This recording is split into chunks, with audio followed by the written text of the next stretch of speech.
बिस्मिल्लाहिर्रहमानिर्रहीम अस्सलाम वालेकुम। आज की वीडियो एक बिल्कुल डिफरेंट टॉपिक पे है। बहुत ज़्यादा लोग मैसेजेस करते हैं, कमेंट्स करते हैं और ये कहते हैं कि इंस्टॉलमेंट पे प्लॉट लेना चाहिए या नहीं लेना चाहिए। और कुछ लोग अपार्टमेंट्स का पूछते हैं कि अपार्टमेंट इंस्टॉलमेंट पे लेना चाहिए या नहीं लेना चाहिए, या अगर लें तो किस सोसाइटी में लें। तो अपार्टमेंट्स का जो भी है वो मैं आपको नेक्स्ट व्लॉग के अंदर बताऊंगा। इस वीडियो के अंदर सिर्फ हम बात करेंगे इंस्टॉलमेंट पे प्लॉट्स की, कि लेना चाहिए नहीं लेना चाहिए, कहाँ लेना चाहिए। ये सारे क्वेश्चन हम कोशिश करेंगे आज की वीडियो में कवर करें। अगर वीडियो थोड़ी लेंथी हो गई तो शायद हम कुछ चीज़ें नेक्स्ट वीडियो के अंदर भी ले जाएंगे, और जो आपके क्वेश्चंस आएंगे इंशाल्लाह वो, और जो चीज़ें रह जाएंगी वो हम नेक्स्ट वीडियो के अंदर कवर करेंगे। लेकिन मेरी कोशिश है कि मैक्सिमम चीज़ें आज की वीडियो में कवर कर दें।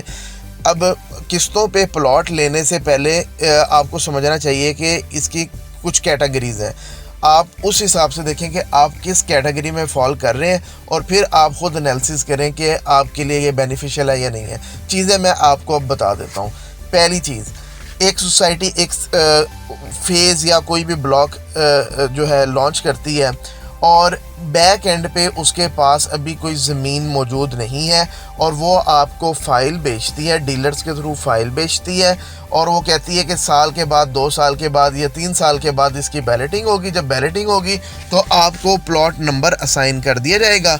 उसके बाद जब असाइन हो जाएगा उसके बाद हम प्लॉट की डेवलपमेंट चार्जेस पे करेंगे।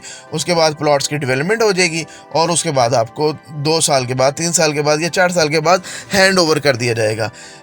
ऐसे लोगों के पास बैक एंड पे अभी कुछ भी नहीं होता, ना ज़मीन होती है, और इसलिए वो आपको ना को प्लॉट नंबर दे सकते हैं, क्योंकि उनके ज़हन में ये होता है कि उनकी नज़र जिस ज़मीन पे होती है, फॉर एग्जांपल पहला कोई उन्होंने ब्लॉक बनाया हुआ है, उसके सराउंडिंग में कोई एग्री लैंड या कोई भी लैंड मौजूद है, तो उनके साथ बारगेन चल रही होती है। तो उनको होता है कि ये ज़मीन हम ख़रीद लेंगे और यहाँ पर हम 1000, 2000, 3000 प्लॉट कटिंग करके लोगों को बेच देंगे।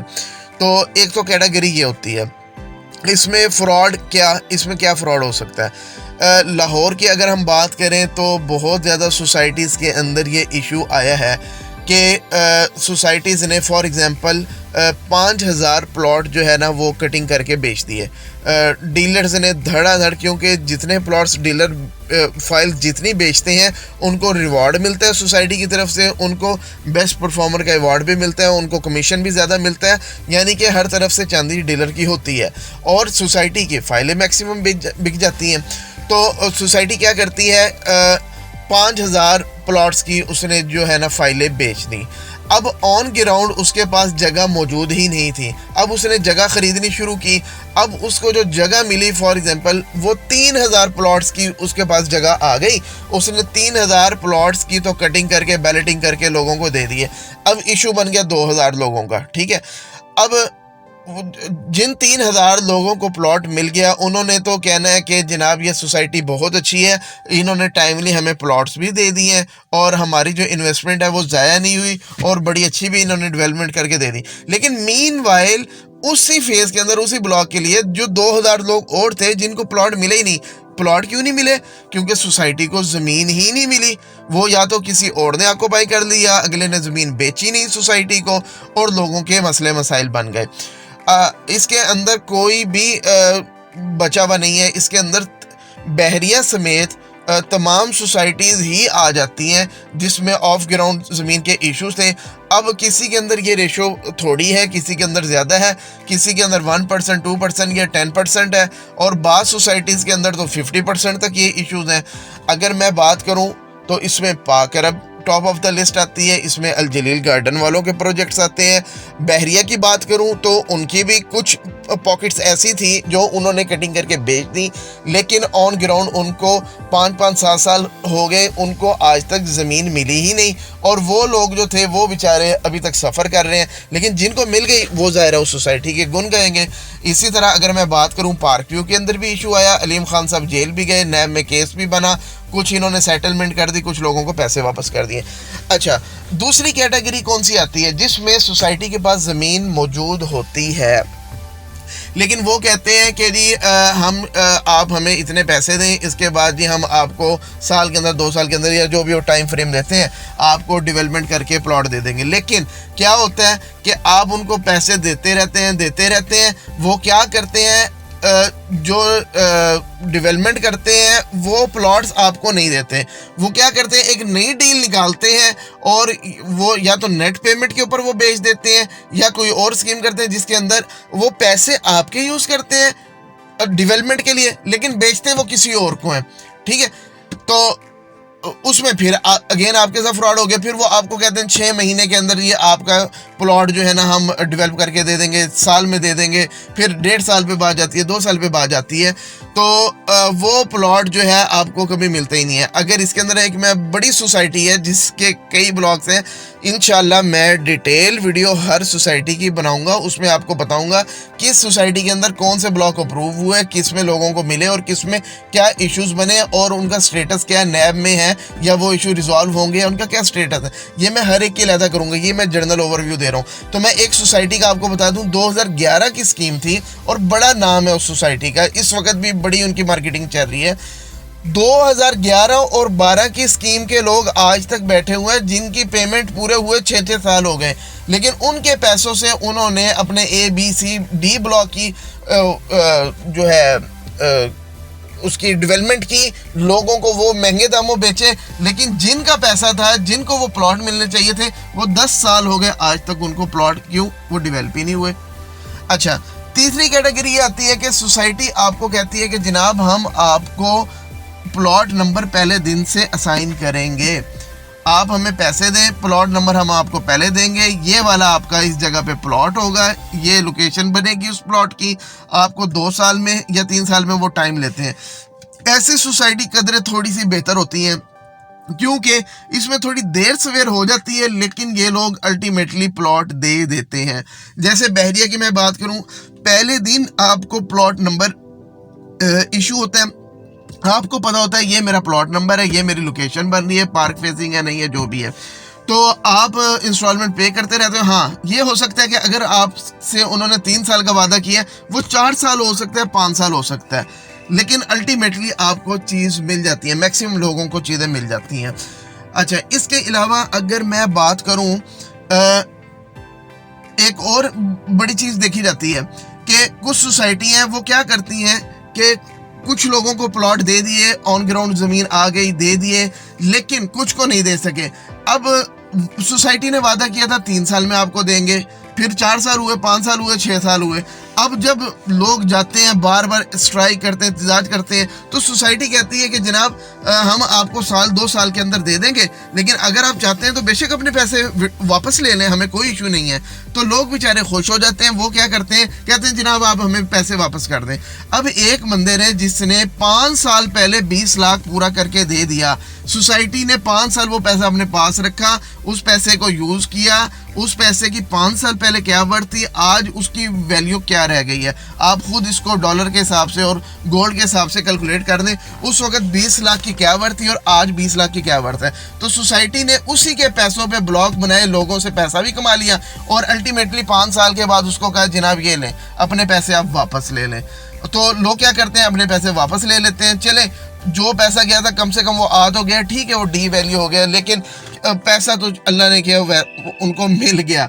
चलें, ये भी गनीमत है कि पैसा वापस आ गया। सोसाइटी क्या करती है, उनसे फाइल ली वापस, अब वो मज़ीद महंगा करके वो एक नए कस्टमर को बेच देगी कि जनाब ये साल में 2 साल में ऑन ग्राउंड आने वाला है, तो ये आप ख़रीद लें। और डीलर क्या करते हैं, वो फाइल दोबारा बेच देते हैं और वो उससे कॉस्टली बेचते हैं।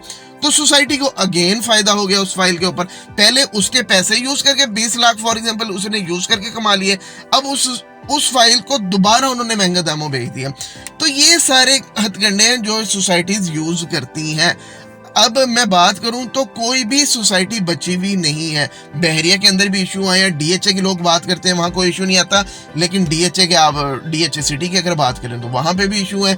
एलडीए के अपने प्रोजेक्ट्स के अंदर जो एलडीए सिटी वगैरह थे, यहाँ पे भी इशू आए हैं। एलडीए एवेन्यू में अभी तक लोग लिटिगेशन में फंसे हुए हैं, इशू आए हैं।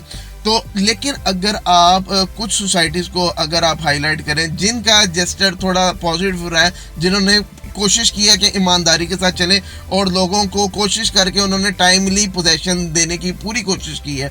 उनमें मैं समझता हूँ लाहौर मोटरवे सिटी जो है, इन्होंने बड़ा ऑनेस्टली अपना रोल प्ले किया है और इन्होंने लोगों को चीज़ें टाइमली पूरी करके दी हैं और वहाँ पे लोगों को पोजेशन मिले हैं, सस्ते प्लॉट इन्होंने दिए भी और लोगों को मिले भी और लोगों ने घर भी बनाए वहाँ पे। इसके बाद अगर मैं बात करूँ बहरिया की, ओवरऑल जो है अगर 80% प्लस की मैं बात करूँ तो बहरिया ने लोगों को पहले दिन से प्लॉट नंबर दिया और उसके बाद अगर ज़मीन नहीं थी तो उन्होंने ज़मीन एक्वायर की और लोगों को डेवलप करके टाइमली कोशिश की है। साल 2 साल 3 साल का फ़र्क आया होगा कहीं ना कहीं, लेकिन उन्होंने भी पूरी कोशिश की। इसी तरह DHA की अगर मैं बात करूं, ओवरऑल 80% से ज़्यादा लोगों को वहां पे टाइमली चीज़ें मिली हैं। इसके अलावा अगर मैं बात करूं अलकबीर टाउन की, इन्होंने भी शुरू के अंदर बड़ा अच्छा रिस्पॉन्स दिया जिसकी वजह से लोग अट्रैक्ट हुए। अच्छा, सोसाइटीज़ क्या करती हैं, शुरू के 1-2 ब्लॉक जब उनके लॉन्च होते हैं उनकी टाइमली पोजेशन देती हैं, जिससे क्या होता है उस सोसाइटी का एक इमेज बन जाता है कि ये टाइमली जो है ना पोजेशन देती है। यही काम अलकबीर टाउन ने भी किया, टाइमली इन्होंने शुरू के ब्लॉक्स की पोजेशन दी। लेकिन अब वहाँ पे इशू 2 ब्लॉक्स का अभी आया हुआ है, अभी उन लोगों को पोजेशन नहीं मिले, वहाँ के अभी कुछ इश्यूज चल रहे हैं, कुछ ज़मीन के इशू हैं, लोगों को पोजेशन नहीं मिला, लेकिन वो नए प्रोजेक्ट्स की किंग्स टाउन की तरफ और मरियम टाउन की तरफ मूव कर गए हैं, तो लेकिन वो पिछले लोग पिट रहे हैं। इसी तरह पार्क व्यू ने क्या किया, शुरू के लोगों को तो उसने पोजेशन वगैरह दी, फिर बाद में लोगों को उसने तंग किया और जिनको ज़मीन दे सकते थे दे दी, जिनको नहीं दे सकते थे उनको उन्होंने पैसे वापस कर दिए। अगर मैं बात करूं एक ऐसी सोसाइटी की कि जिन्होंने ज़मीन भी दे दी लोगों को लेकिन फिर भी फ्रॉड हो गया, अभी तो हम बात कर रहे हैं ना कि लोगों को प्लॉट ही नहीं मिले तो इसलिए फ्रॉड हो गया, लेकिन एक सोसाइटी ऐसी है, इंशाल्लाह मैं जब डिटेल वीडियोस बनाऊंगा तो वो सोसाइटी हाईलाइट भी करूंगा। उन्होंने क्या किया, लोगों को ऑन ग्राउंड प्लॉट भी दे दिए। जब लोग कंस्ट्रक्शन के लिए गए तो तब पता लगा एक एक प्लॉट जो था वो 4-4 लोगों के नाम पे इशू हुआ है, 4-4 लोगों के पास ओरिजिनल फाइल्स मौजूद थी। अब वो लोग कोर्ट में गए, कोर्ट में केस चलते चलते चलते अब अल्टीमेटली कोर्ट ने कहा कि जिसने पहले कंस्ट्रक्शन स्टार्ट कर दी उसका राइट है जी, या जिसके नाम पे पहले प्लॉट बिका था ये उसका राइट है, और कोर्ट ने वो उसको दे दिया। अब जो बाकी 3 लोग हैं उनका क्या स्टेटस। अब इस वक्त एक सोसाइटी ऐसी है जिसके 11,000 लोग जो है बेचारे जलीलो ख्वार हो रहे हैं कई सालों से, और तकरीबन हर सोसाइटी के अंदर 5-5, 7-7 हज़ार लोगों के साथ घपले हुए हैं और लोगों से उन्होंने पेमेंट्स ले ली। प्लॉट है कोई नहीं, ऑन ग्राउंड ज़मीन है कोई नहीं सोसाइटियों के पास, लेकिन लोगों से पैसे ले लिए। तो ये कुछ सोसाइटीज़ थी जो मैंने हाईलाइट की कि यहाँ पे जिनकी रेपो अच्छी है। शुरू में कोई भी सोसाइटी आएगी वो अपनी रेपो अच्छी बनाती है, ये आप देख लें अच्छी तरह। इत्तेहाद टाउन है, ये भी एक अच्छा प्रोजेक्ट है जिसमें आते ही इन्होंने, क्योंकि शुरू में इन्होंने अच्छा डील किया लोगों के साथ, तो नेक्स्ट जो इनका फेज आया उसके अंदर धड़ाधड़ इनकी फाइलें बिक गई, प्लॉट बिक गए। तो पता सोसाइटी का तब चलता है जब ये अपने 1-2 फेज लॉन्च करने के बाद अगले फेजेस की तरफ जाती है और वो किस तरह बिहेव करती है। तो इसका अगर ट्रेंड देखा जाए तो लाहौर मोटरवे सिटी ने बड़ा अच्छा जेस्चर दिया और बड़ा अच्छा, ये मेरी पर्सनल ओपिनियन है, आप उसे डिफर कर सकते हैं।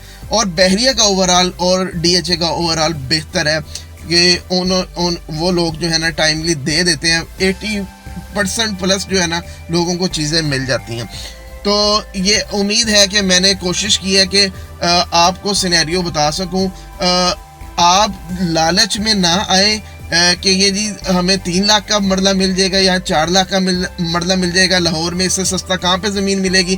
भाई ज़मीन जब मिलेगी ना इतने पैसों में तब आप मुझे बताइएगा, ठीक है। ये आप लालच करते हैं जिसकी वजह से प्रॉपर्टी डीलर आपके लालच को कैश करता है, सोसाइटी आपके लालच को कैश करती है, और आप अपनी हक हलाल की कमाई 1-1 रुपया जोड़ के जो आपने पूरी ज़िंदगी लगा के इकट्ठी की होती है उठा के आप किसी और के हाथ में पकड़ा आते हैं। तो ऑन ग्राउंड आप कोशिश करें, चीज़ लें, और अगर पैसे नहीं है तो ना लें, ठीक है। सोसाइटियों के फ्रॉड से बचें। इस चैनल को आप देखते रहें, इंशाल्लाह मैं तमाम सोसाइटीज़ का रिव्यू इस पे डालूंगा इंस्टॉलमेंट्स के हवाले से, और नेक्स्ट व्लॉग के अंदर मैं अपार्टमेंट्स का भी डालूंगा कि अपार्टमेंट लेना चाहिए नहीं लेना चाहिए और कहाँ लेना चाहिए। और मैंने कुछ सोसाइटीज़ आपको नॉमिनेट भी कर दी कि जिन्होंने अच्छा रिस्पॉन्स किया है इंस्टॉलमेंट्स के ऊपर। उम्मीद है कि आपको मेरी बातें कुछ समझ आ गई होंगी। अगर आपने चैनल को अभी तक सब्सक्राइब नहीं किया तो चैनल को सब्सक्राइब करें और दोस्तों के साथ इसको शेयर करें और वीडियो को लाइक किया करें और नीचे कमेंट में जो भी क्यूरी हो आप किया करें। अगर अच्छी लगे बुरी लगे जो भी हो नीचे कमेंट किया करें। उम्मीद है वीडियो पसंद आई होगी। Thank you very much.